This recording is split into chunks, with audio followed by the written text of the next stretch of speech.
you Hey, ready? Are John. you ready? Hey, Hey, John. Of Nick, I see we've both dressed for the course, Conrecki thing. today's the Canrecchi Day. So 31 straight shows through July. Wow. Well, before we get to our celebration, let's say happy birthday, Joanne Rowling Murray. Happy birthday, Joe. Welcome to your Conrecki rebirth and second life. This is, and I think I speak for Nick here. Thank you for the years of challenging storytelling and the consequent community of serious readers who love discussing your work, which has really been an important part of my life. Without your stories, I would never have met Nick, and certainly my children's lives. Here's a story for you, Nick. I was talking to my son, Timothy, in California, and I was explaining this project. One of the reasons I didn't go to California for the baptism of his daughter, but and I said, Rowling's turning 60 years old. Here's what it's about. And he goes, Rowling is only 60? And I said, what do you mean? 60's, 60 is quite an age, whatever. And he says, Dad, I cannot remember a time without Harry Potter in my life. And he turned 2 when my family discovered Harry Potter. He says, I think of Rowling as Methuselah. I think of her as like the man on the mountain or something. And I just thought that was so funny. To me, Rowling still looks like she's 35.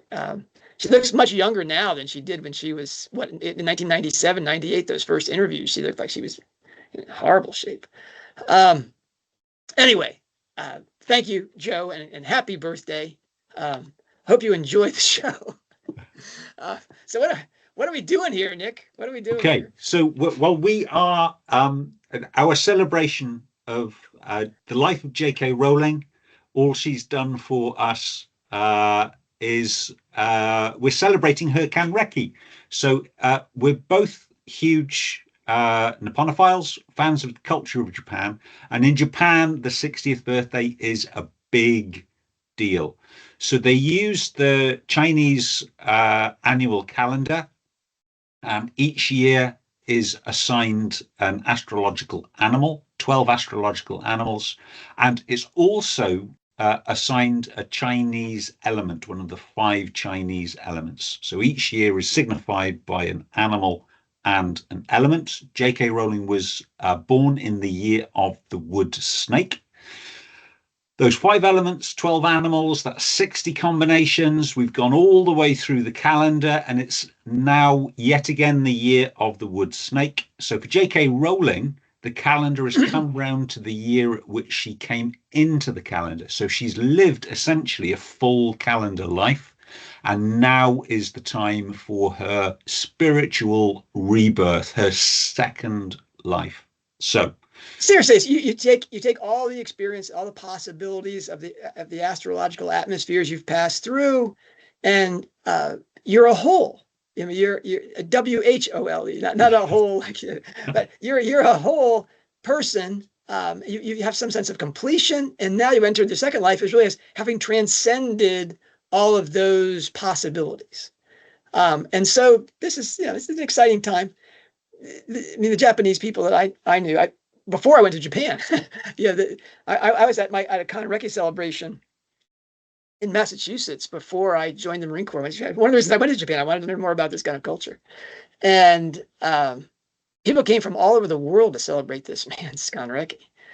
He didn't wear the silly red hat. We're not wearing our red hats today because this is Joe's day to wear the red hat. We're not going to do that. But we have dressed appropriately, I think. I thought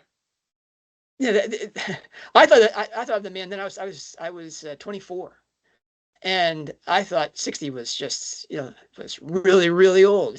Now 60 years old is in my rearview mirror.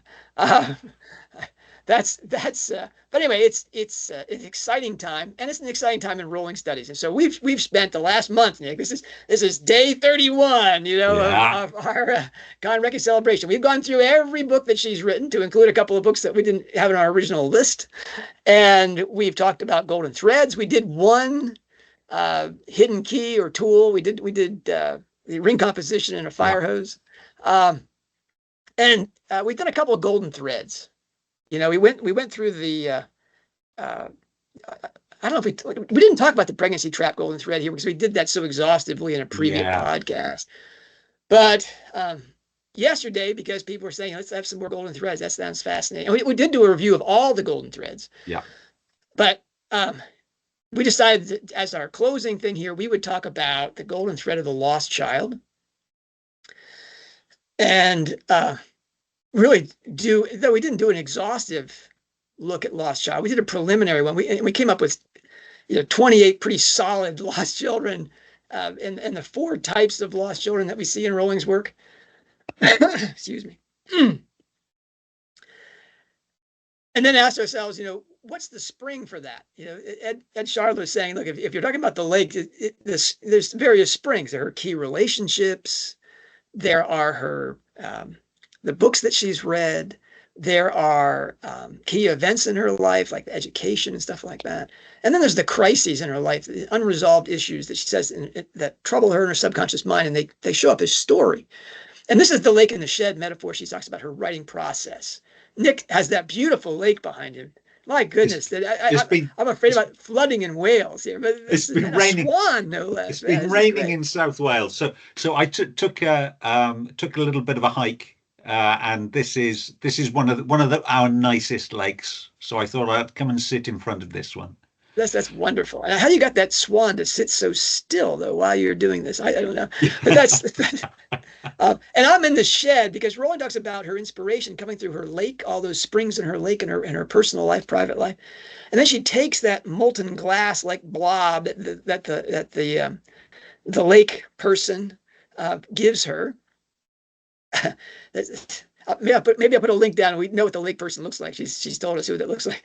And then it comes to the shed, and I'm in my Gare yurt shed here. And she uses her traditional tools. She has her golden threads that she moves through all of her works. And she has her 5 core themes, which incredibly, they're very much like the 5 core beliefs that bubble up through her lake. And that's where she works her intentional artistry. So her stories are not just Mary Sue wish fulfillment fantasies, projected on a screen there, like, boy, I showed that guy I didn't like when I was a kid, Instead, she raises them really to an archetypal thing. She uses her study of mythology. She uses her study of traditional structures. She uses literary alchemy. And really, most of it is about, it's a transformational psychology where you see a person go through stages, you identify with that person, and that identification leads to like an alchemical response. As they go through the stages of alchemical change, you go through those changes. Now, that's in your imagination. It's not really a sacramental transformation, but it fosters that kind of change and turning yourself right side up. I'm always astonished when I read Harry Potter how I always choose to do the right thing, Nick. Yeah. I'm like, not what's easy. That's right. I always choose to do the hard right thing, and that change in identification is really the magic of her writing. And we see a different sort of psychomachia or depictive psychology in everything she writes. With Christmas Pig, it's about the what they call that, transference with a child and as a mother figure, and in Cormoran Strike, it's the Shakespearean male and female business with soul and spirit. Anyway, this is her real artistry. Forgive me, I spent 25 years in the shed. I'm much more comfortable in the shed. But then Rowling insisted in 2019, and again, 4 or 5 years later, she said, it's really the lake and the shed. To understand my process, you have to understand this stuff is coming from my subconscious, and then I use my intentional artistry to transform that story into something that's challenging. That's engaging and challenging.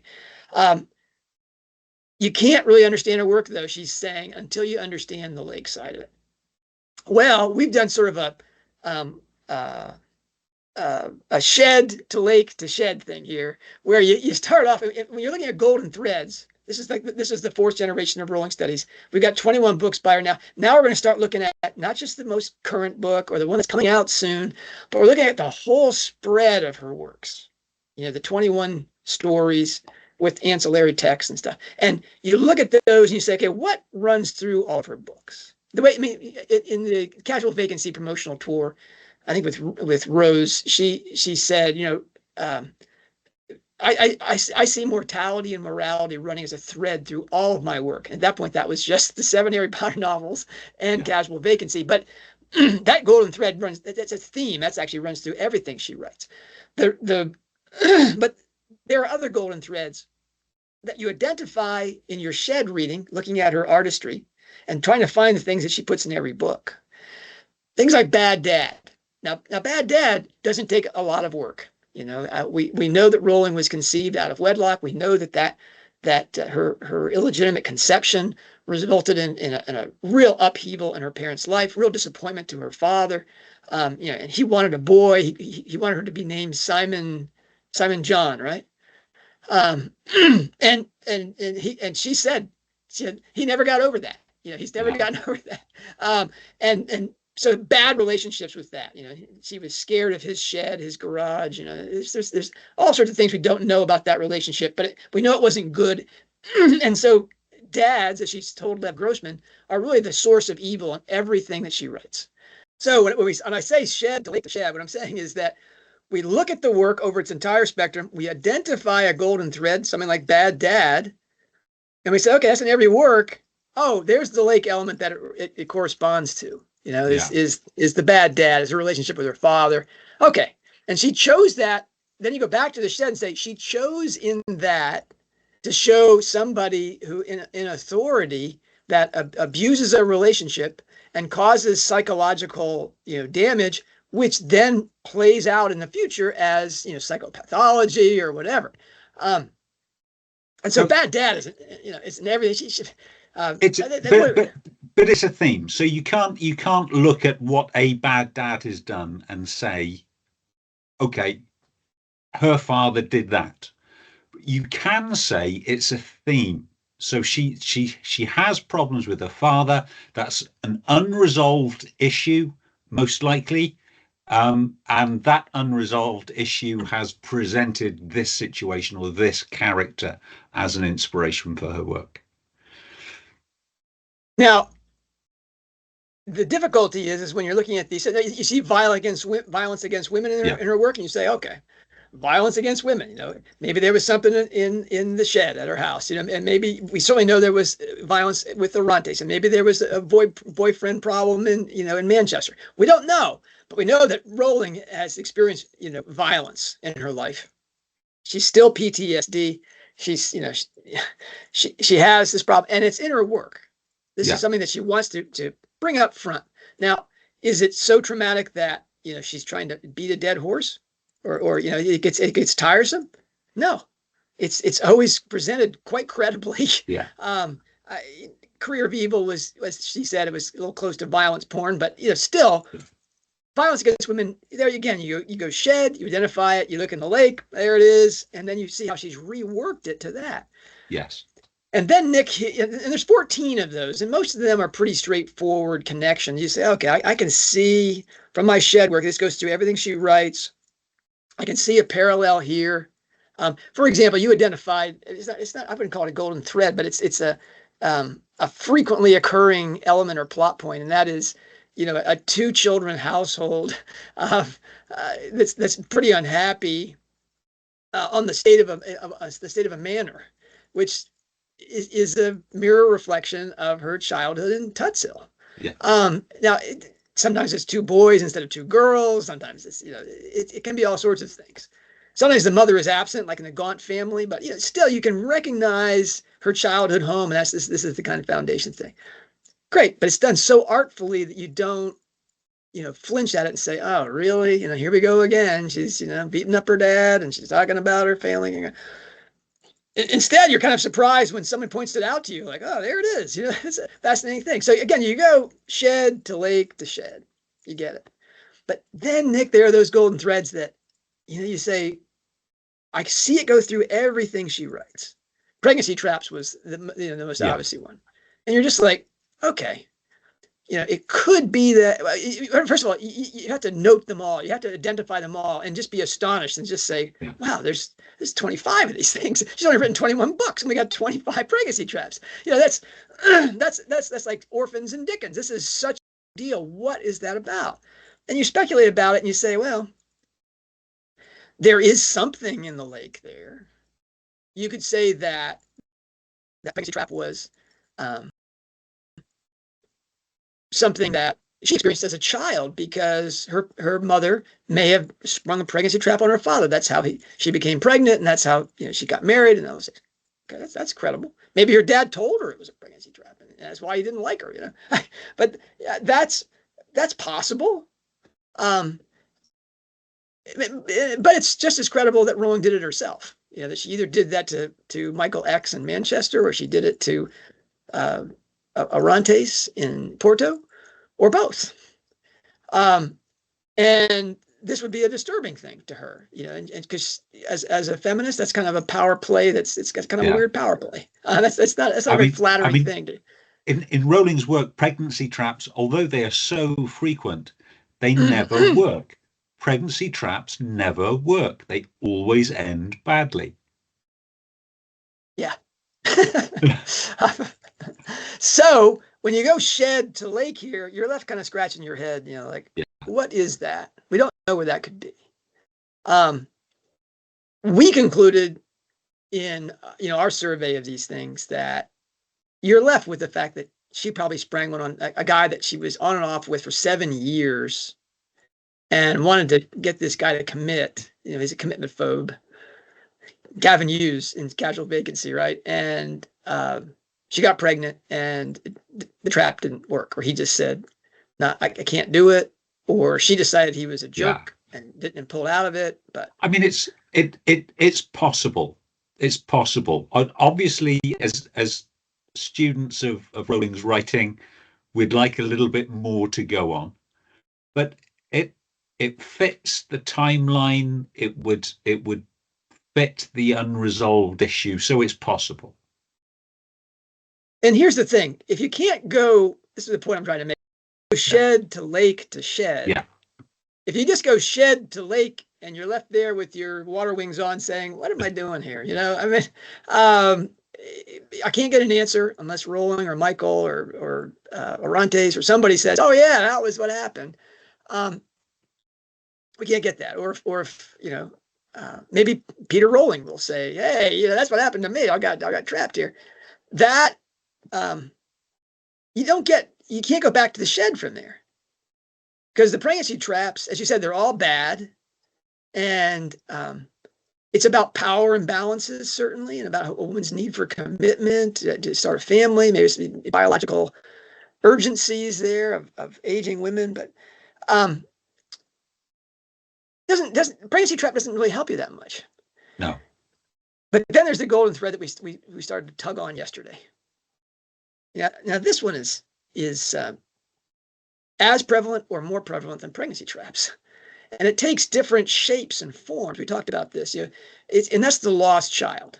Yeah. And there's two types of lost children. There's the lost child who's alive, and there's the lost child who's dead. And the lost child who lives can either be a positive child, there's Harry Potter, and it can be, or Cormoran Strike, absent father, itinerant, kind of crazy mother. That's a lost child. And then it can be a lost child who is messed up, dangerously messed up. That's the Dark Lord. That's Thomas Riddle Jr. His mother dies in childbirth in despair and leaves him to an orphanage. He grows up without love, and he's the psychopath of the ages. And his creed is the Cormoran Strike, bugaboo here, just incestuous rape from a stepfather, just insane. And then the abuse that he suffered because his biological mother quite naturally flees this abusive environment.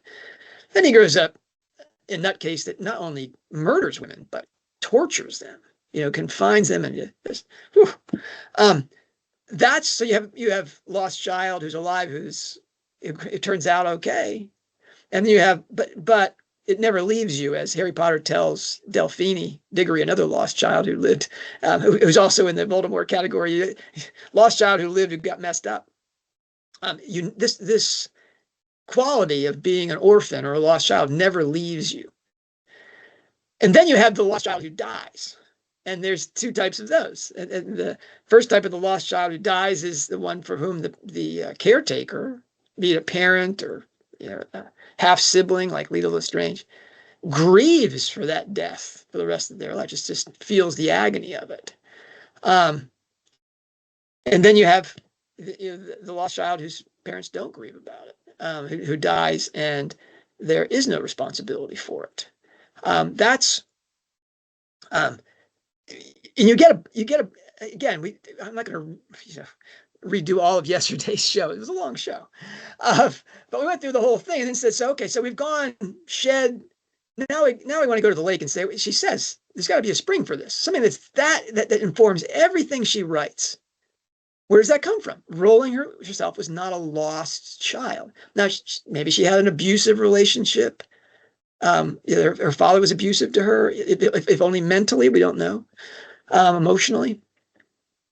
But would that still inform the work the way it does? I mean, that's you're seeing that just as an extension of bad dad, or it could be the divine mother, the mother who's gone, because Rowling's mother died. She graduated from Exeter. She was on her feet. She was in a long-term relationship.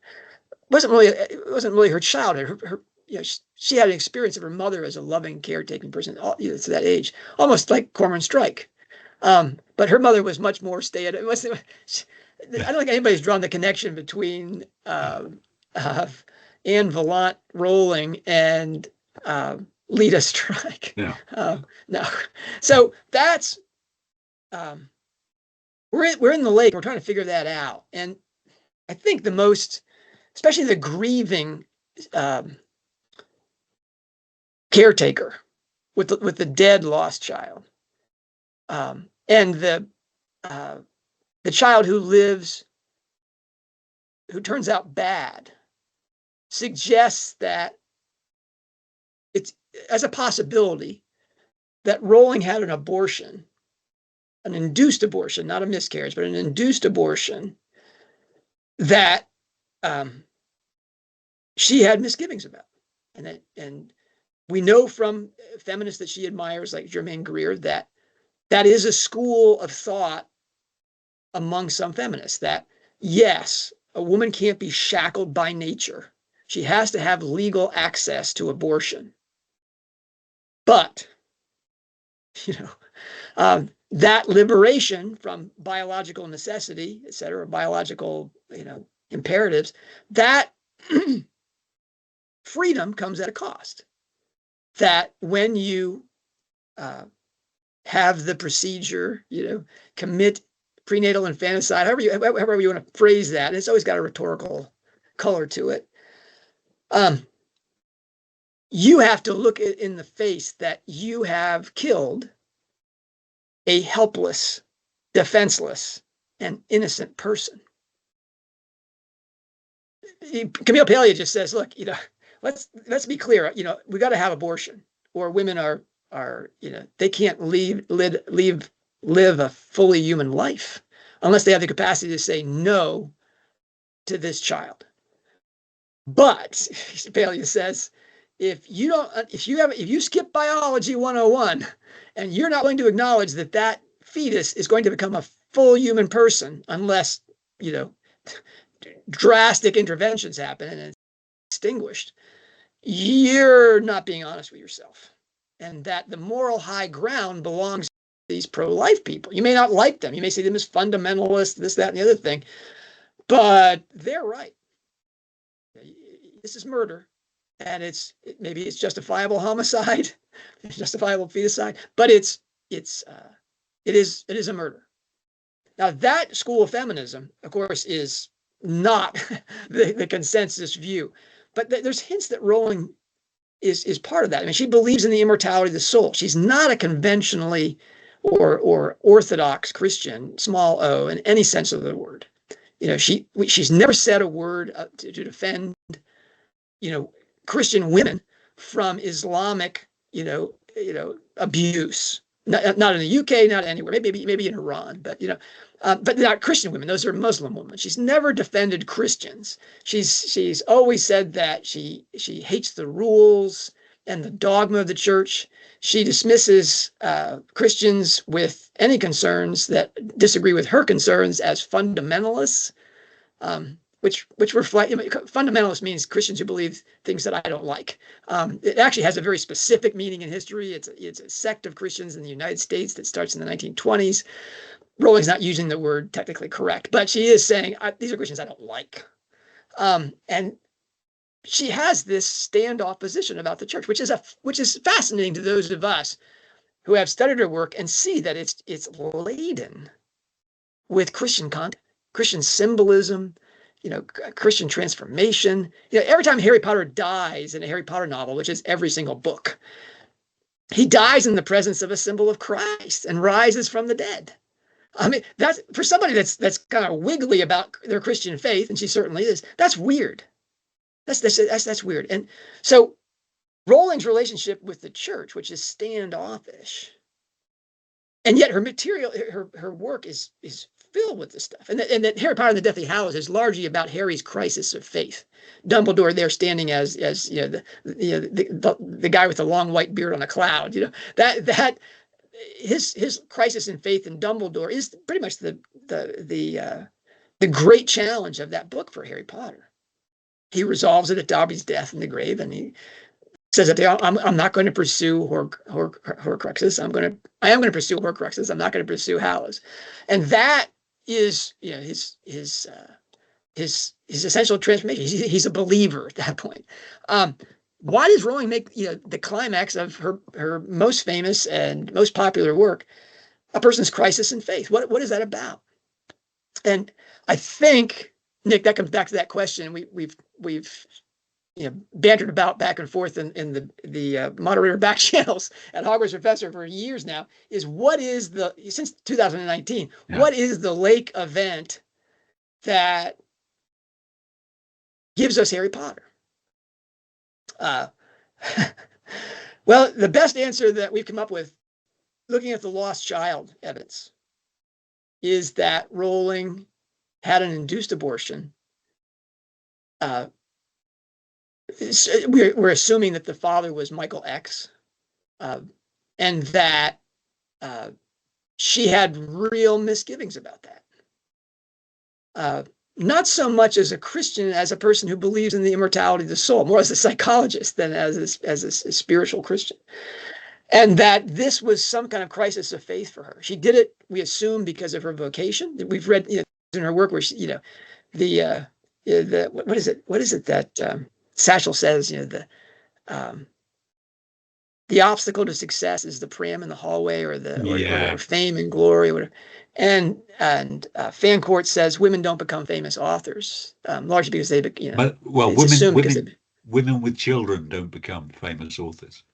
Okay. And that Rowling internalized that.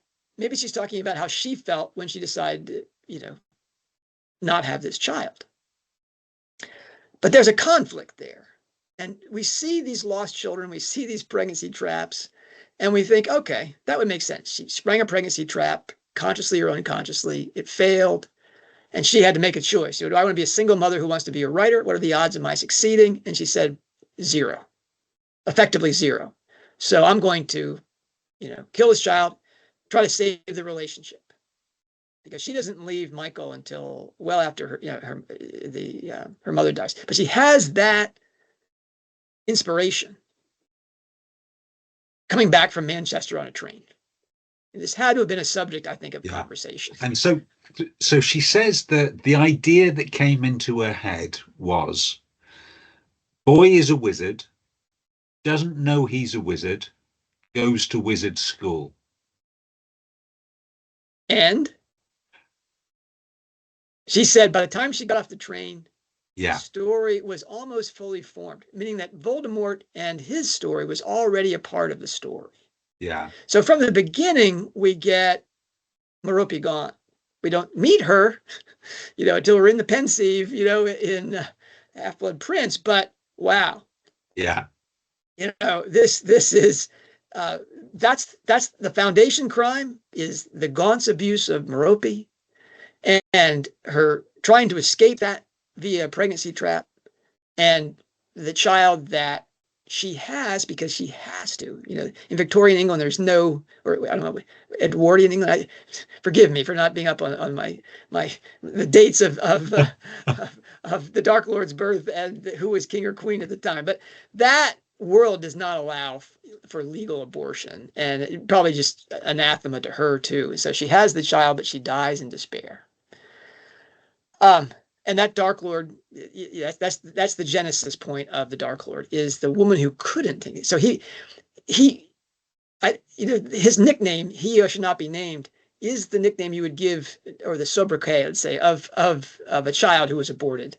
You don't name your aborted child. That's kind of sick, right? I mean, you can name a miscarried child, you can name a stillborn child, you can, but or a child that dies in childbirth. But to name an aborted child, that's kind of weird. And Rowling gives that child that name, and it's the shadow of Harry Potter, who's born into. He's the boy who lived. He's the chosen one. He was a subject of choice, deliberate, intentional, marriage and conventional family. Now his mother and his father both die for him. That's how sacrificial and complete their love is for him, that they choose death to protect him, which changes his whole life. He endures the Dursleys who are trying to crush him, and we have this opposition, because at the death, part of the soul of the Dark Lord, who was conceived illegitimately and unwanted by the father, etc., who is not only not saved by a father, he murders his father. This is that kind of anger and rage. And the whole story then is Harry Potter's fight to expel this thing within him. And this is really the only value, because remember, pregnancy traps, we went shed to lake, and there we were. There wasn't any real value in looking at the shed again in the pregnancy traps. Their plot points, as you said, they're all bad. Yeah. So we can go back to the lake and say, and Rowling regrets the pregnancy trap that she sprang, or Rowling, but in a way, if she regrets pregnancy traps, and we're saying it came from her own existence, her own conception, was a private pregnancy. That's pretty. She's saying that they never work. And here she is. And that's sort of like Cormoran Strike. He doesn't want to have children because he doesn't want to propagate the mistake that he was, that his mother used a pregnancy trap to do this. He shouldn't even exist. And we get Robin's response, which I think is Rowling's response. What is he, when he says that to her, doesn't she say that's the most self-serving, what is it's in that great scene in Troubled Blood, their whiskey-fueled, conversation where they admit to be best mates. She cuts him short when he says that about children. That's the sober response. It's how can I say a person born in a pregnancy trap doesn't get to. Now you said no pregnancy traps work. I would say Cormoran Strike worked. He's a heroic figure. So not all of them fail. The trap was for Rokeby, and that didn't work. Okay. All right. Okay. The person's good.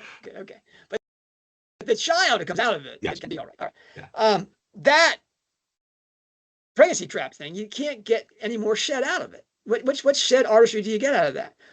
But with Rowling's having had an abortion, okay, if we go lost child to the presumption that points to the fact that there's either a dead child that she laments, or a child that would have been born, and how terrible that would have been, and how much better an abortion would have been, which is, of course, what Agnes, the mother of Dennis Creed, said. I wish he had died. I wish I had killed him. I wish he had been killed at birth. That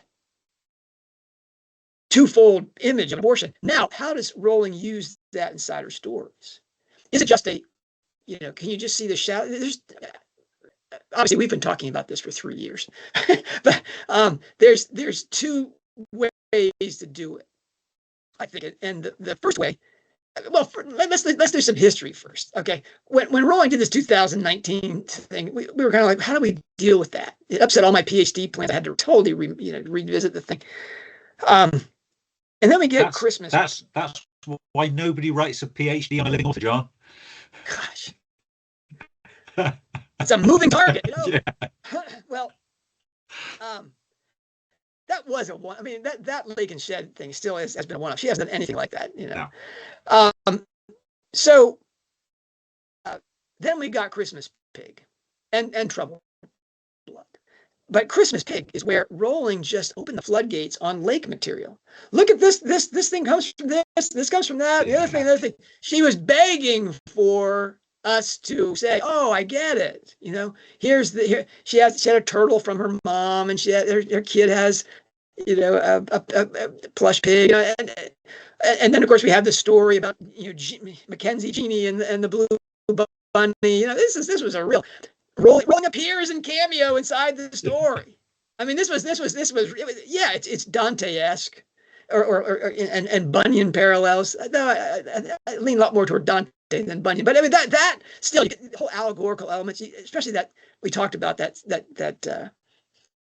the Psychomachian scene inside the Power Palace, where we go through all the qualities of soul and hope and happiness save the day. That allegorical element was just so wonderful.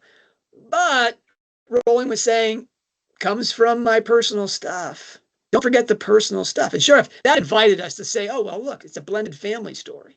This must have been about, basically Jessica and David, or just Jessica's struggles to find a place. Her mother now has a new family, and where does she work with that? And clearly there were conversations and crises, and they worked it out. But the story has its genesis, clearly in that lake conflict, not just the missing diamond earrings. So Rowling, she gives us the Shed reading of Christmas Pig is intense. If you can just go through all those preliminary things I've written about Christmas Pig, and you can be astonished at the depth and the breadth and the width of that story's artistry. And then we go into the lake and we see that it came out of her own life experience in this split family. Okay. And then you go back to the Shed and you're like, wow, she took that lake element and turned it into that Shed stuff that we talked about. That she took all that Dante and transformation and really wrote the greatest retelling of the Divine Comedy I think ever attempted, especially certainly in a Christmas story, a kid's Christmas story. Rudolph the Red-Nosed Reindeer reads Homer. It's just this sort of those, like, whoa. So I'm just trying to imagine her pitching this as a new author, pitching this to a publisher. So I'm gonna reimagine Dante, right? And I'm gonna call it what? I'm gonna call it Christmas Pig. And can you see the other guy's face? Like, yeah. Okay. And you want an illustrator, and you want a cinema version of this. You want the action figures in a box. Okay. What's the code that they use in the strike office for a nutter in the office? Oh, it's the Gateshead. I've got yes. Just mention the Gateshead to the receptionist on the way out. Yeah. That's just. I she just calls the receptionist. I'm making an appointment to see Ms. Rowling again here. Do I have that Gateshead appointment? Seriously, magnificent work. I think, as I said before, I think it's going to be the thing. But that's when Rowling said, "Look, I'm serious about this Lake and Shed thing. Is that to really get what I'm after in my Shed, you've got to just see the obvious source of my life." Well, then we look at the package trap, and we're just like, well, the only thing we can come up with is your relationship with Michael, and that doesn't really take us anywhere. Or maybe you do the same thing with Orontes. You got there, and the people that were there said that it wasn't a kiss on the first date. They slipped slept together on their first date, and the people in Portugal were like, English girls are easy, and there was, as they say in soccer, there was no D there. There was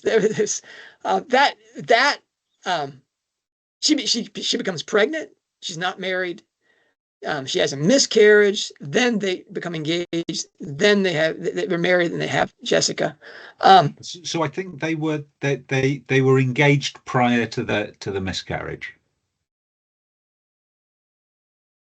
They were engaged prior to the miscarriage, and Rowling on the Witch Trials of J.K. Rowling podcast, Rowling mentioned that she sort of assumed after the miscarriage, then the wedding was off. Okay. It's the reason why they got engaged. This is why you're here. So I don't see that. When I humiliate myself, you can say, "Okay, John, let's pull back from that. let's get this correct before it really blows up." We don't know from the pregnancy trap thing. Yeah. We can't get the shed artistry about that. But with Rowling's having had an abortion and the lost child theme, now you're going to see, the dimensions of this. The first level of looking at that has to be just, the raw element, that Rowling's going to be working out. Every character almost is going to have some shade of an abortion narrative behind it. And then there's the much more, I think, interesting and a shed aspect, where every book has an abortion narrative apologetic of the sort that we see from Germaine Greer or Camille Paglia, which is that there's something inside of you that is dangerous and threatens your ability to be who you are, and that has to be exteriorized and eliminated. Now, it almost never is a child, but it's something inside the story allegory that makes you really accept it.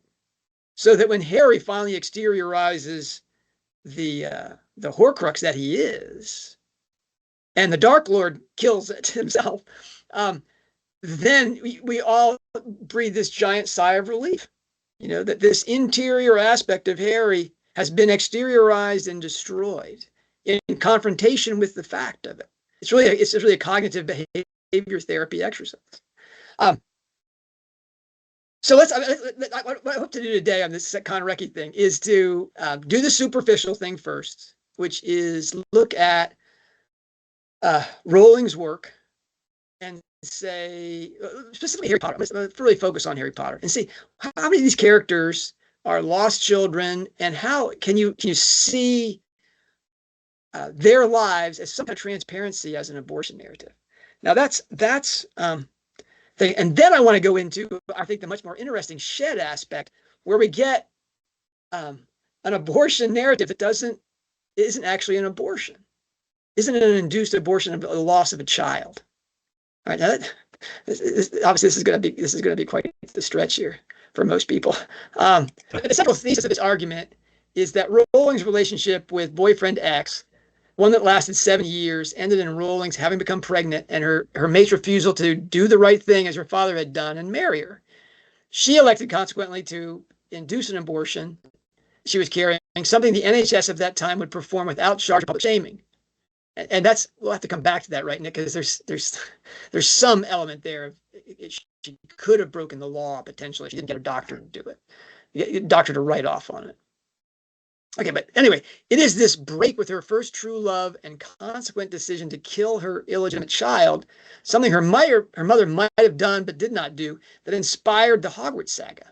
Okay, that led, on top of her mother's death from MS, to her flight from the UK to a Catholic country in which infanticide was illegal, and that caused her passionate romance with a perfect loser that resulted in an illegitimate pregnancy, miscarriage, marriage, and then Jessica Arante's conception and birth. Rowling's escape with child to Edinburgh, the help she received there from her sister and oldest mate, and her descent into clinical depression were all, in this scenario, consequences of her realizing at least what she had done and feeling profound remorse for her irresponsibility and unconscious behavior. Now that's to put it as harshly as I can possibly put it, okay? Then let's say, like Lori Conti, she dedicated herself thereafter to living as conscious and self-aware a life as possible. Remember, Gloria Conti says, "I've never told a lie since that time." And to elevate her experiences in fiction above their coarse origins, to baptize and redeem them, and to win in that psychological victories over the men, her father, her boyfriend, her husband, who had abused her as they had. Now, the shades of the lake that we're going to see in Harry Potter from that view, okay, if you're looking through that abortion lens, the first thing you're going to see is just, forgive me, fairly obvious things that people may feel I'm forcing pieces here, but if you're looking through that lens, this is what you're going to see. You're going to see the boy who lived is that Lily Potter loved a bad man, Snape, but married one who, though sometimes a jerk, had all the qualities of a heroic husband, one willing to die for her. They conceived the child. He was born into a loving family, and both parents died trying to save their son from his prophesied fate, a sacrificial and selfless love that informed his being and shaped his destiny. The book's origin, though, reflected in the first chapter title, is with the boy who did not live, the unwanted child that Rowling, aborted. She imagined this baby not born as having her own eyes, but looking like his father. His story is the elevation into messianic myth of her wish fulfillment fantasy that boyfriend X, Michael, had been a good man rather than a deadbeat that did not want to accept responsibility for the child they had conceived. In the story, Rowling as Lily dies to save her beloved child rather than being party to his murder, perhaps a shade of her own mother's election to marry Peter Rowling to have had her. Whence Harry and Rowling share a birthday, as well as Harry resembling her father as Rowling does her own father. Then you get Tom Riddle, he who should not be named. He was conceived by a mother that used magic to win a husband. She revealed her secret after their marriage and the conception of a child. The father refused responsibility, having been deceived, and the mother, in her death, abandoned her child to cold institutional care. He becomes a psychopathic killer, unable to love or understand it. His sobriquet, as we said, is of a child who was aborted, never named, and his behaviors and perversion consequent to having been born as an unwanted child is another wish fulfillment exercise. His evil life, one which killed his own mother, in fact destroyed her life, and which was devoid of love, conscience, and the capacity for remorse, justifies Rowling's murder of her own child, conceived perhaps in similar circumstances and with like results with respect to winning a husband's loyalty. As you've said, Nick, they never work out. The guy trapped never really, he gets he either wins, he avoids them entirely, or he's abusive. Then we get to the secrets of Dumbledore, the great secret of Albus Dumbledore's life. The foundation of the Hogwarts saga and the Fantastic Beasts film franchise was his illicit relationship with a like-minded friend who turned out to be a murderous monster. Now, his moment of epiphany about his true nature and the degree to which he had succumbed to in his passions to the loss of his principles resulted in the death of a beloved child, right? This Ariana. His simpler younger brother, Albus's mirror image in character and abilities, loved and cared for the child who died, and subsequently conceived an illegitimate child who lived, no little rebuke to the older sibling. Now, that child's death, Ariana, could be traced back to the neglect she experienced from her parents, the violence of the father, and his subsequent disappearance from her life. Dumbledore's gay liaison is not any kind of apologetic in story for same-sex relationships or attraction. Albus, in his wisdom, becomes asexual and above his sexual desires, an alchemical rebus. As a projection for illicit sex, though, this breaking of a sexual taboo, Albus's experiences of forbidden love, ending in the death of a child for whom he was responsible, works perfectly as a marker for Rowling's 7 years of premarital fornication with Michael, perhaps the template of the Hogwarts 7 years as much as the usual 6 of schoolboy stories, the 7 stages of alchemy, or, Nick, the 7 years of comprehensive education in the UK. School. Yeah. Okay. So we've got Harry, we've got Snape, not Snape, we've got the Dark Lord, we've got Albus Dumbledore. You can see the abortion thing sort of hanging over it. The Potions Master is in the set. Severus Snape is the child of an unhappy marriage. If he is the son of Irma Pince, which translated as "I'm a prince," and the squib Argus Filch, as several storylines suggest, Snape is Rowling's projection into the story of herself and her parents' relationship. The artist whose abilities far transcend the magical mother and mundane, pathetic, violent father. Snape's life as a man who is in service to the good, but whom everyone experiences as a self-important sadist, one inspired by his responsibility for the death of his beloved, always, right, reflects Rowling's life in one of two ways, perhaps both. The Potions Master can be read as her wish fulfillment fantasy of how she hoped Michael felt about his betrayal of her and the death of their child. That Michael's life, like her own, was akin to the afterlife of the Bloody Baron, spent in repentance and self-recrimination. The most contradictory character of the book is just as likely, though, to be a self-portrait of the author and her own mixed feelings, simultaneously loving and loathing the child she killed, as Snape does that boy's living representation in Harry Potter. I mean, do you see that? And that Rowling is inside every one of these characters, as she is in Casual Vacancy, and it turns on the induced abortion that she had when Michael was living in Manchester. Then with Ron and Hermione, we get, Rowling openly stated in her Wonderland interview with Emma Watson that Hermione is the story version of herself as a young woman, and that her relationship with Ron was her depiction of her feelings for her good and loyal friend, Sean Harris. He just doesn't mention him, but, that's pretty transparent. She told Watson that she lamented writing this into the novels, ill-matched as Ron and Hermione were, elevating alchemical symbolism aside. Her disparaging comments to Cruz about writing stories to satisfy psychological needs confirm the reasoning behind her regrets. Why Harry really cannot marry Hermione or get along with Snape, though, is perhaps because, as the story figure of her aborted child, Harry could not meet at that level with representations of the author, in Hermione, either as a comprehensive student or as a repentant killer. Then we get the bad dads, Nick, that golden thread of bad dads. Now here we have Simon John, the Rowling's, male self, and her Oedipal rage showing itself in the death of every father figure in Harry's life other than Arthur Weasley. And remember, Arthur Weasley only received a last-minute reprieve when Rowling realized what she was doing. As it is the boy who lived in the guise of he who must not be named serpent or phallus symbol that all but kills the Weasley paterfamilias.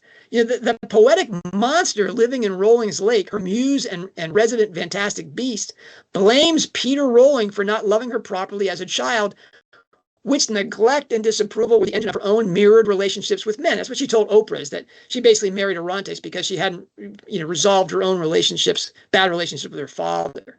Okay, which leads to the illegitimate conception of a child, her own act.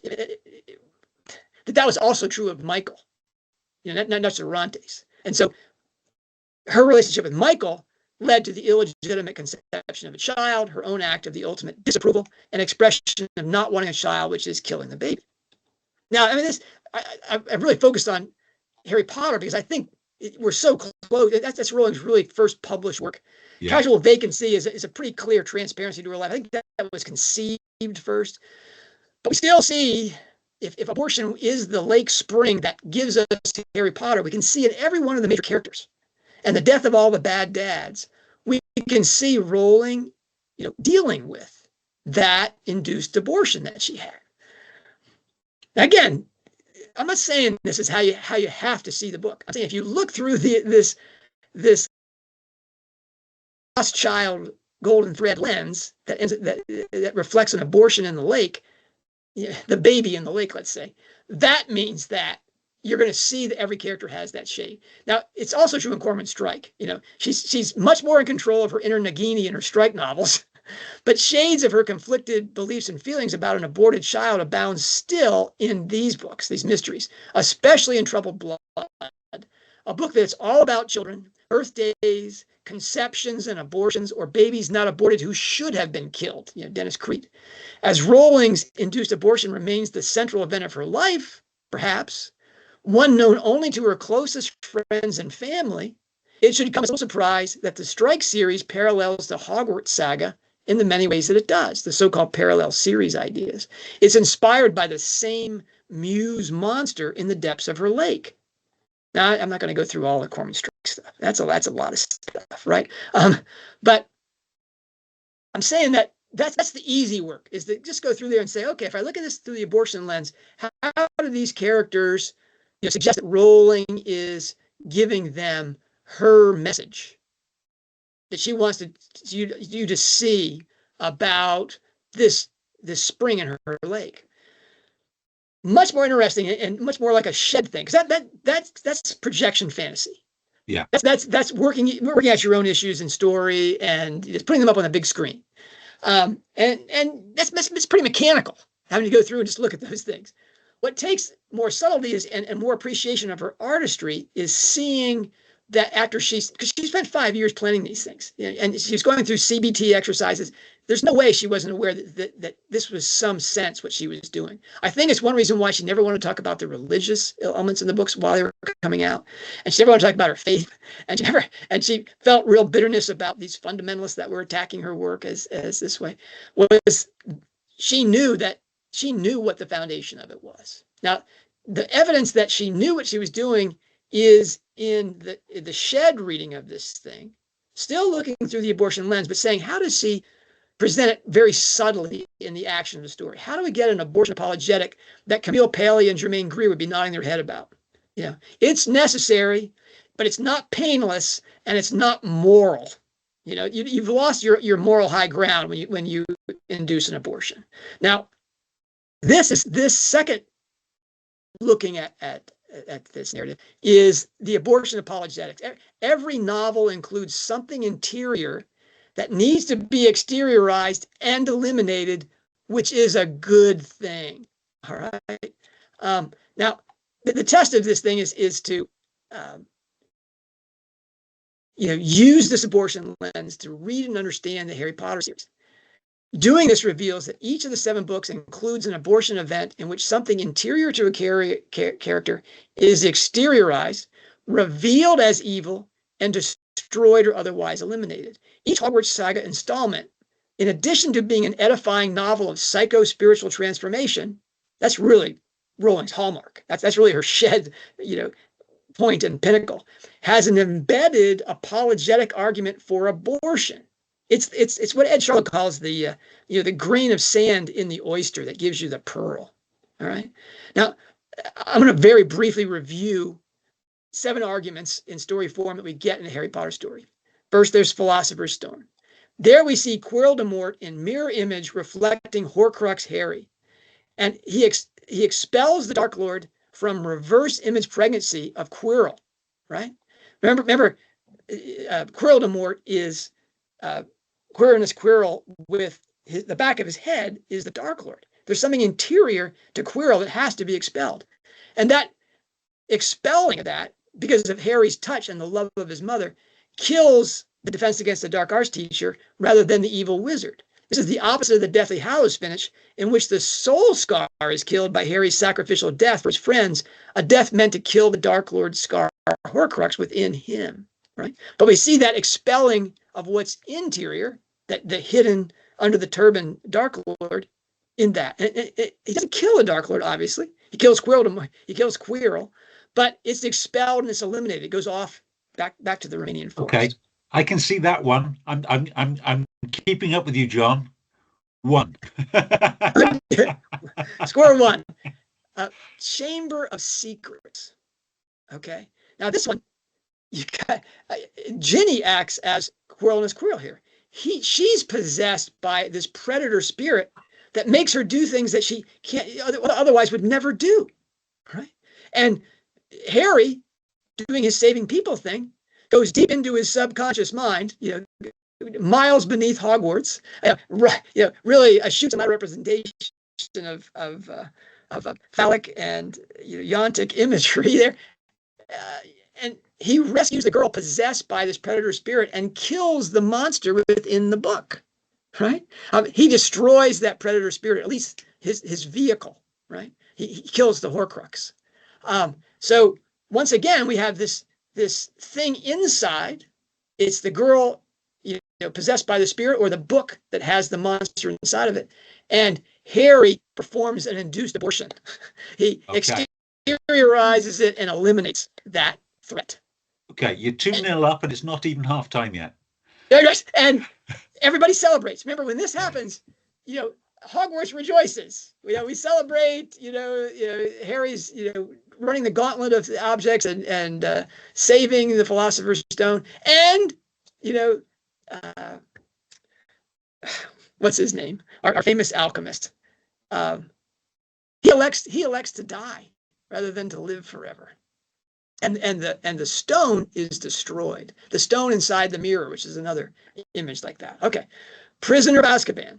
Okay. Best friend's pet is a beloved rat that is revealed as the man responsible for the death of Harry's family. Now, Harry doesn't kill the rat man when a person that, because that would be murder, but he has second thoughts when the pet escapes. But when you see this evil that's interior, it's become a faithful member of a family that's just part of their way of life. Scabbers is a good thing, and it couldn't be more embedded in the life of Gryffindor House.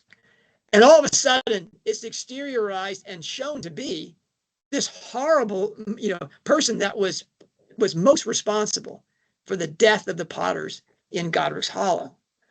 Harry, his father's friends, the Marauders, want to murder Wormtail, but they don't, because they're stopped by Harry. That would be murder. Let's just imprison him and put him off to the side. Basically, it's an abortion without murder, but he regrets it. Right? He's like, oh no, I should have done it. Right? Again, there's your embedded induced abortion. Is that this thing which isn't what you thought it was? You thought it was a good thing, but it was exteriorized as an evil, and it's that big a part of your life. What do? Well, all the right-thinking people in the stories want to kill him because it's destroyed his life. But no, we don't do that. That, of course, has a payoff, as Dumbledore says. Okay, there's a referee's decision on this one, and you've got it on points. Okay, so I can see that's a close one. The Goblet of Fire makes up for that, Nick. The Goblet of Fire makes up for that. Okay, the 3 Triwizard Tournament tasks all have abortion feticide elements. All right, the champions have to steal an egg from its dragon mother. Okay, that's interspecies infanticide. The reason the mother is going berserk is it wants to protect its own child. Oh no, the champ, everyone's cheering for this egg to be stolen. Come on. The next one, there's 2 for the next one. Harry learns the second task by putting the egg underwater in the presence of a child murder victim. Moaning Myrtle is there while Harry puts the egg underwater and opens it up. It definitely has a uterine image there, and the fact that there's a child murder victim cheering him on and showing him how to do it, a lot of shades there. But the big deal about the second tournament task is the champions have to rescue loved ones who are tied up underwater. Okay, which is another fetus womb image. And Harry fails because he's horrified by the possibility that anyone will die if not rescued. A false understanding, though a reflection of good character. He takes the high moral ground. Now, nobody else is like, you should have let him die. You should have let him die. That's the message that the world is preaching. And Harry is conflicted about it. He feels stupid that he didn't let them die underwater. And the third task, of course, Harry prays, let it die, when the Dark Lord in fetal form is returned to the Cauldron womb and rises as a fully grown man bent on murdering him. That's not a points decision, Nick. That's one of the big wows of this thing here. Okay, I'll give you a week on Wormtail, but man, okay. Order of the Phoenix, the big blue book. Harry the Horcrux is possessed by the Dark Lord, but Harry expels him with love and the grief he feels for Sirius and his friends. Psychopathic Voldemort, the unnatural product of coercive love. I remember Rowling has said, and I'm sure you can quote this, Nick, because you remember this so well. Rowling said that the Dark Lord was the product of coercive love, and she's, I can't imagine a worse thing to be born in. Yes. Okay, and so, and that made everybody kind of flinch at that. It was such a statement that essentially the Dark Lord should have been killed because he was the product of coercive love. And she backpedaled a little bit on that, but yeah, I tell you, that I think reflected her true position. So the Dark Lord, this coercive love child, fights Dumbledore, the wise man who cannot vanquish his foe because he doesn't know if he himself murdered his sister Ariana or not. Confusion about whether death of dependent is really murder per feminist. Now, it is love that empowers Harry to abort the evil within him when the Dark Lord takes over. This was a plan of the Dark Lord's thing to tempt Albus into murdering Harry in order to kill him, right? So the Dark Lord becomes this thing within that has to be exteriorized or eliminated, and that's what Harry does through his love and remorse, his grief for Sirius. Dumbledore can't kill him because Dumbledore feels he's already killed a child, and here he is seeing this thing. I think Dumbledore was right. He couldn't have killed the Dark Lord even if he had killed Harry, but the temptation was, kill them both. Finally kill that coercive love product. Now I like that one because it really has Harry as being pregnant. That Harry is filled with this, and it's agony to him that he feels pain he never felt before because it's so unnatural and unwanted to him. And then he thinks about his life, his friends, and that expels this living thing inside of him. And it's a good thing. All right. That it's your care for yourself and your care for others that allows you to eliminate this thing which has possessed you and that you don't want. What do the judges say, Nick? Yeah, that's a clear win. That's a clear win. Okay. No arguments from the judges. Okay. Half-Blood Prince. Harry travels with Dumbledore beneath the mountain to a hidden lake. Again, there's a lot of Freudian imagery here, okay, about the mountain and the lake inside of it. And this hidden lake, they call it Lake and Fairy in fandom, right? Is filled with the dead, which is, forgive me, a fetal depository of sorts. And the headmaster, while he's there, re-experiences the night he killed or didn't kill the child he was supposed to protect and care for. He re-experiences his abortion narrative. All right. Was it the right thing? Was it the wrong thing? Did he do it? Was he really responsible? That Albus goes through his abortion nightmare right there, drinking the secret sauce out of the lake. Now, Harry tries to help him when Dumbledore collapses, but he's dragged by the living dead into the lake. Whoops, Only Albus's recovery and decision to save the boy who lived prevents a second child dependent's death on Albus's watch. A child then almost kills Dumbledore in the tower, but Dumbledore kills himself via a proxy agent to save the conflicted boy. Right? Really, the Half-Blood Prince finish is all about the agony of Dumbledore and his core conflict. The big spring in his lake is about Ariana's death and his responsibility for it. He saves Harry and then protects Draco in the finish to show that he had done the right thing there. And all of that, again, inside this fetal and womb symbolism of that situation. That and the blood being spilt in a line or whatever on the wall. I mean, I'm giving you the Reader's Digest version here, Nick. All right, but still, Half-Blood Prince, because of that key scene, which symbolically is much bigger than the Astronomy Tower scene, I think. Yeah. And then you get to Deathly Hallows, and there we have the scene that Rowling waited 17 years to write. She has dead Harry meeting with Dumbledore, and the fetal remains of Voldemort. Okay. So you have to forgive me, but I've been polluted by the film. So in the film, it is clearly fetal. How is it described in the book? Just a mass of flesh. Okay. Yeah, it could, in a way, it could be a pile of hamburger, but there's something about it that unnerves both Harry and Dumbledore. But Dumbledore says there's nothing you can do to do this. In the books, it's not described as fetal. And in the films, you get that image pretty strongly. But I think that's, as the executive producer of that film, I don't think that could have been done without Rowling's permission.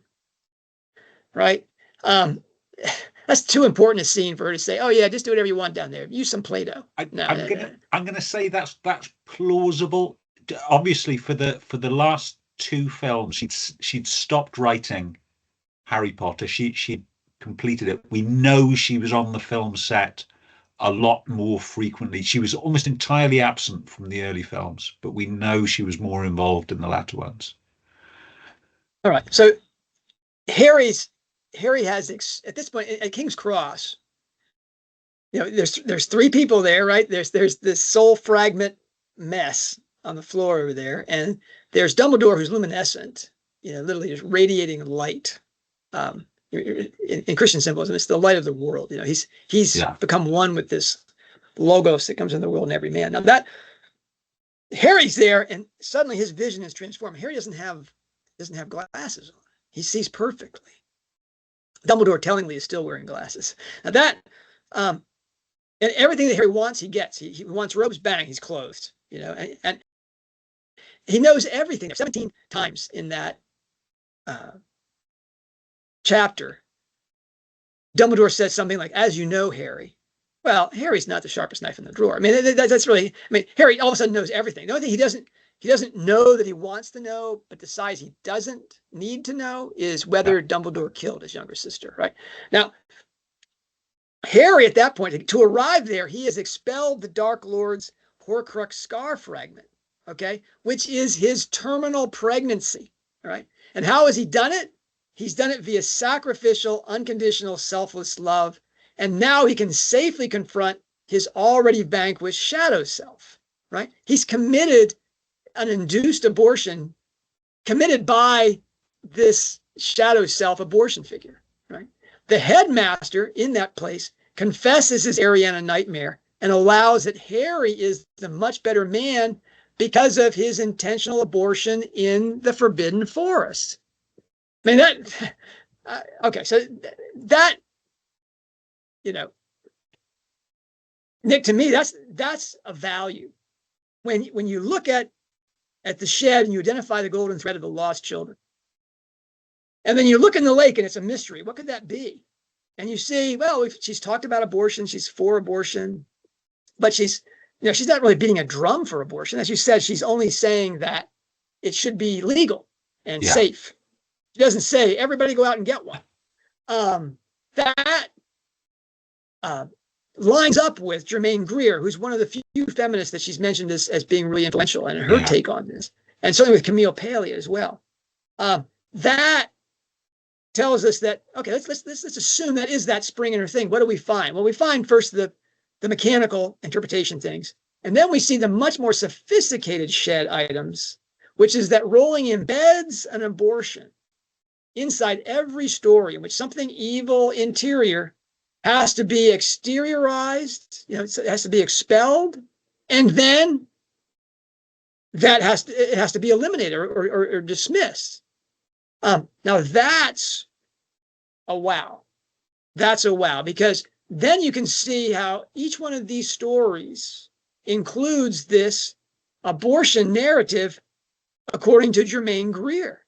That this thing has to be expelled for Harry to be a free and a living person. It's not painless, and it comes at a cost, but in the end, it's a good thing. It's definitely an end justifies the means type thing. All of them, except for maybe, a Prisoner of Azkaban, all of them have that really embedded narrative inside of it. So look at it from this perspective through the lens. The Hogwarts saga is in essence her own story. She's simultaneously Merope Gaunt and Harry Potter. He who shall not be named is the child that Rowling aborted if it had lived, or the way it haunts her post-mortem. The boy who lived is in turn the author who lived, which explains the transparency of the fiction life parallels between Harry and Joanne, most notably their miserable childhood, the shared birthday, and the magical power that the family adults did their best to squash out of the unwanted child. Rowling, majored in French because she didn't want her parents to know that she was going to be a writer. It had to be something useful, all right? The Harry Potter novels, from this perspective, are simultaneously and incredibly, I think, a Christian allegory of repentance, negretto, purification, albedo, and spiritual perfection and sacrificial love, the rebetto, while also serving and simultaneously serving as Rowling's repeated apologetic for her decision to kill the child, Manchester Mike, and she decided they did not want. Okay? Because that 2007 Bloomsbury chat, the enchantment under which Tom Riddle fathered Voldemort is important because it shows coercion, and there can't be many more prejudicial ways to enter the world than as the result of such a union. Right? If that's Rowling's perspective, that seems to me to confirm that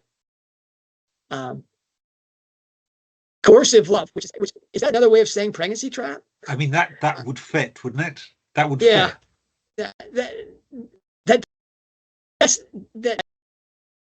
It's all right to induce an abortion to get rid of that. Okay. That's a troubling thought, isn't it? Yeah. Now, that's Harry Potter. Yeah. But every Cormoran Strike novel too starts off with a lost child. A lost child who brings a case to the agency. All right.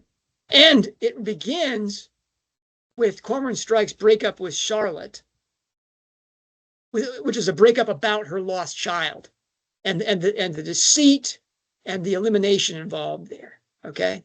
There's really only, how many possibilities are there for how how Charlotte lost that baby? Either, she miscarried, either she made the whole thing up, or she had an abortion. Is there anything else, Nick? No. No. And I don't think the miscarriage or make it up is credible. Charlotte holds on to that really up right to her death, that there was a baby.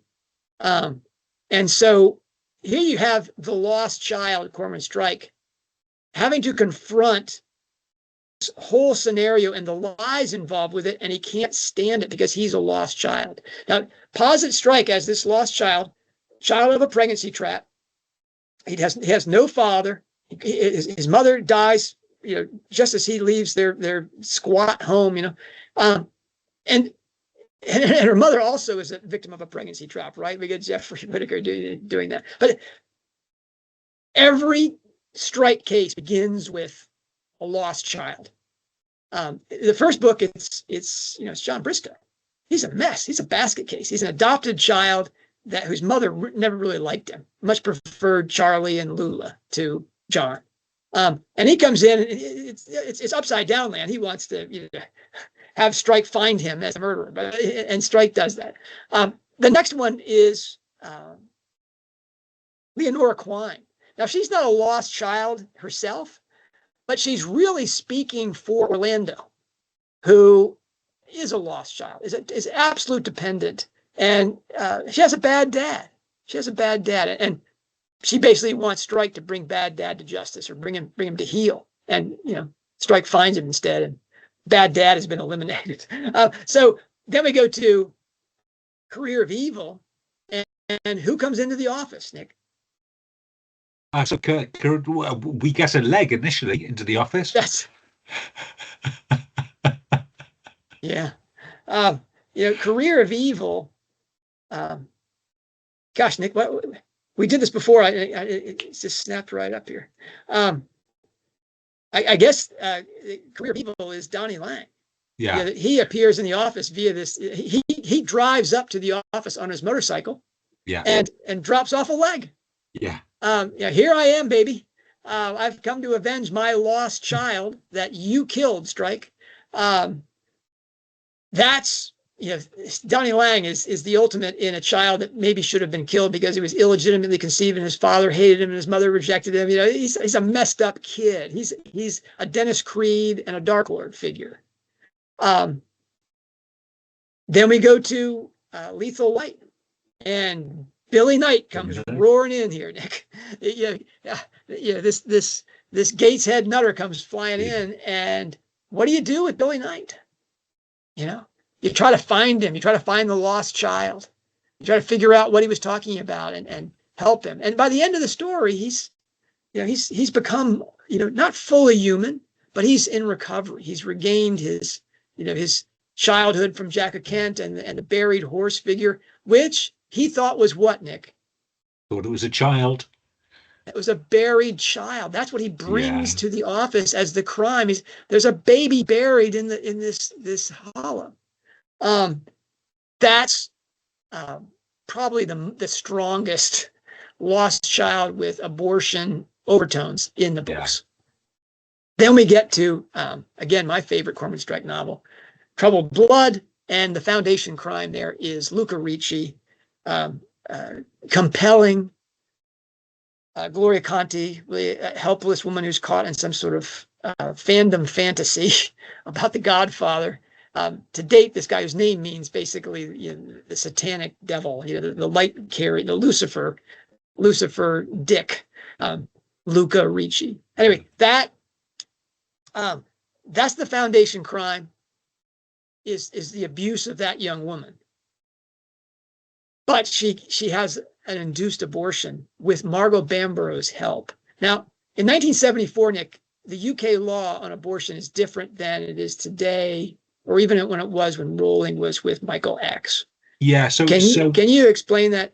So that early on in legal UK clinic-based abortions is you had to have a referral to the clinic from your doctor. That would normally be your GP. And there was nothing to compel the GP to make that referral. So if your GP did not believe in abortions for moral, religious, or other reasons, then especially for an abortion which is entirely by choice, there's no real danger to the mother. So if there was a medical reason, then the GP would be compelled to refer you to somebody who could treat your medical condition. Which is exactly what Margot Bamborough should have done for Theodosia Loveridge. Yeah, she said that she needed to go to A&E, which is sort of the UK version of the ER room. So you go to emergency. So this isn't a case of I will refer you to this doctor. You need to go to emergency, and they will deal with you straight away.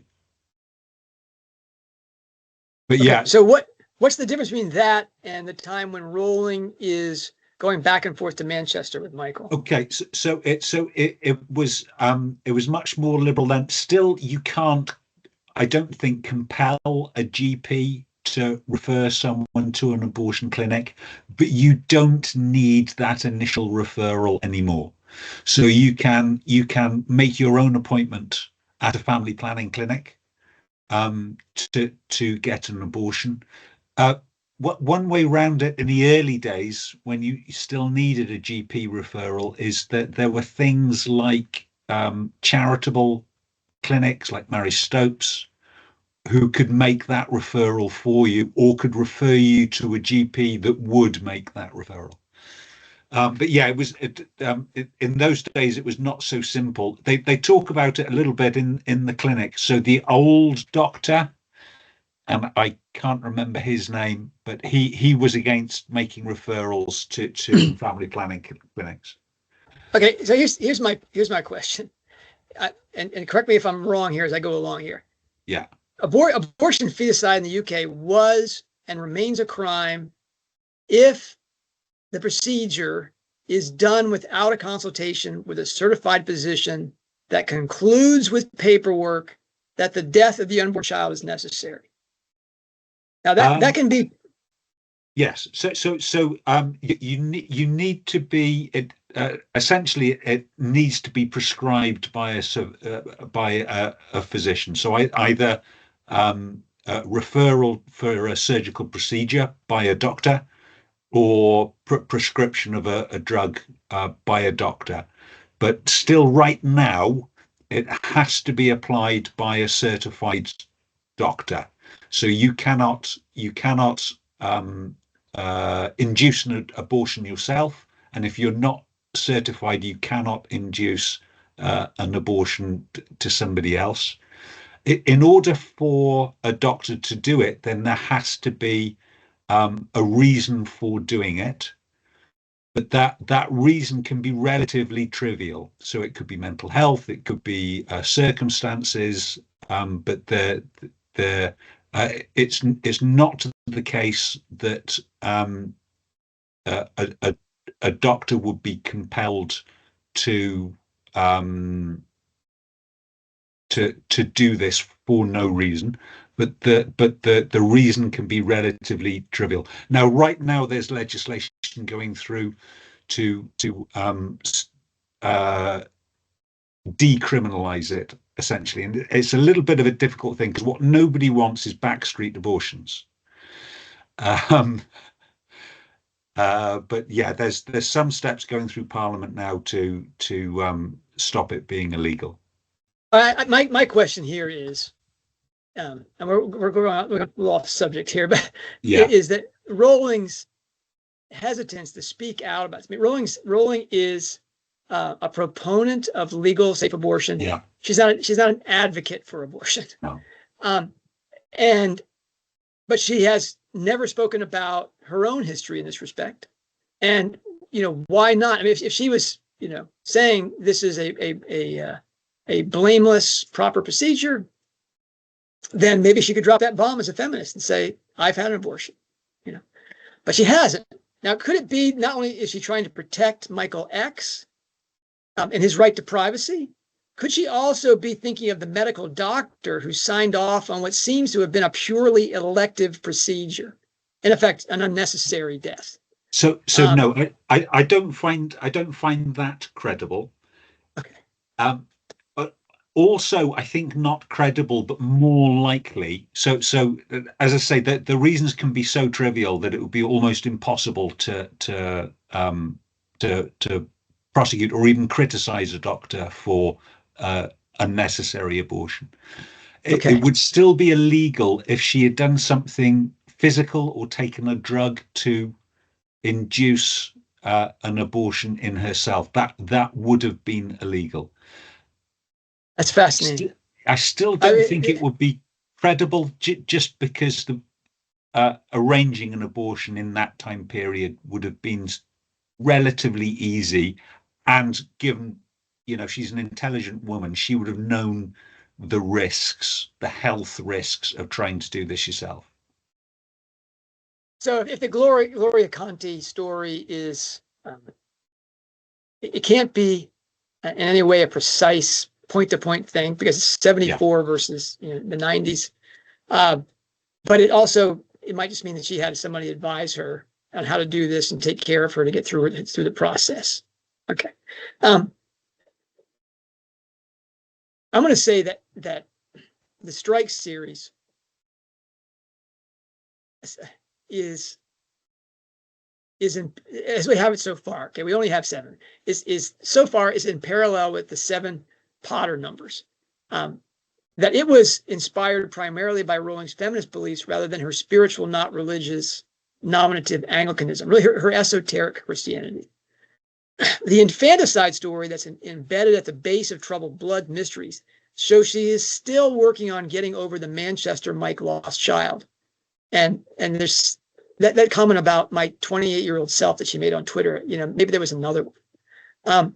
The Shakespearean psychomachia of the second series suggests strongly that the core unresolved issue that inspired Strike was less, the baby in the lake, than marital stress around sex and gender role issues, which is to say how she and her husband worked through that struggle is reflected in their sex is real defiant stand contra the transgenderism tsunami.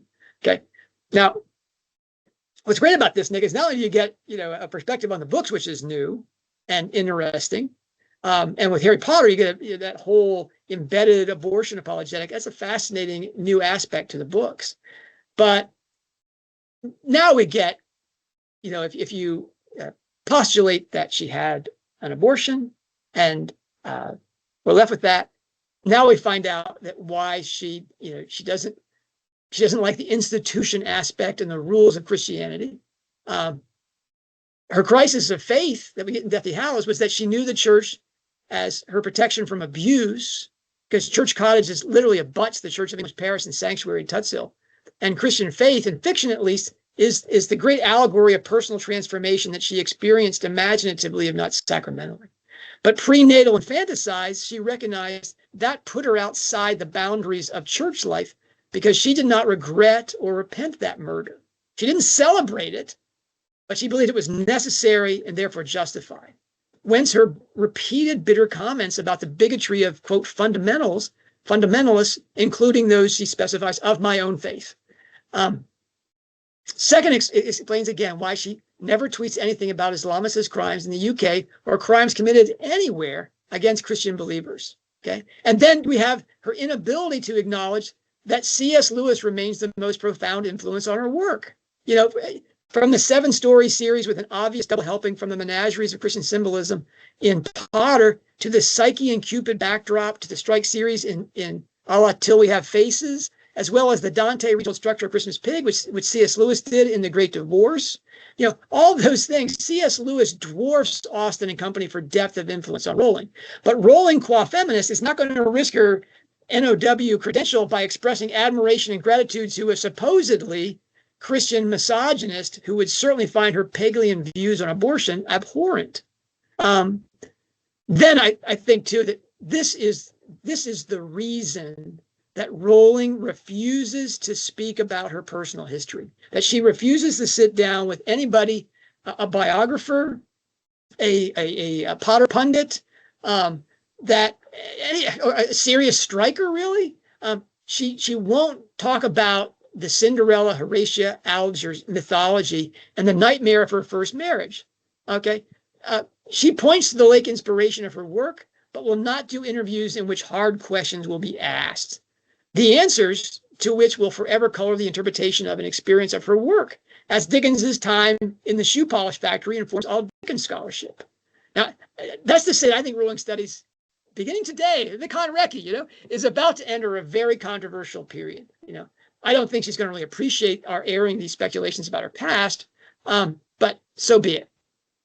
All this would be much easier if there was a living journalist in the United Kingdom who would find Chester Mike through her Exeter friends and doorstep him. He has his right to privacy, certainly, as does Rowling, even if she called for the Lake interpretation of her work. But history is going to out Michael eventually. So I would urge him to frame the issue as he'd like to do it. What next? I think this is really up for Rowling or Michael to confirm or deny. If confirmed, Rowling's study is stood on its head. Right? This is not only just the edifying tale of psychological spiritual transformation, it's also Rowling's interior abortion apologetic. If denied, then we have still, foregrounded this standing mystery of the pregnancy trap and lost child golden threads. What's the spring for that, if not Rowling springing a pregnancy trap and inducing an abortion of that and the lost child? And that's my gift to Jo on her Conrecki, that she can be open now about her life, and we could move into the critical biographical period of her life and work. I'm not sure maybe she'd prefer that hat. Maybe she'd prefer my make 60 great again hat. Let us know, Jo. The comments are open on this post. Subscribe. I mean, this has been challenging, troubling. I mean, we've talked. This has also been scary. I said yesterday that what's going to elevate this above prurient gossip is going to be the so whats that largely you were talking about today. So what does this mean in terms of how we look at her work? Because we are not, as much as I'm the Lake guy, we are not students of Rowling's life. We are students of her literature. Does this help to illuminate what we're reading? Does it make it a richer experience? Do we appreciate her artistry more? And I think that's true. But what I'd really like, again, the comments are open, is what do you guys think? Are we just name calling, or are we doing something here that is useful, that is building on our understanding of Rowling's work? So please let us know.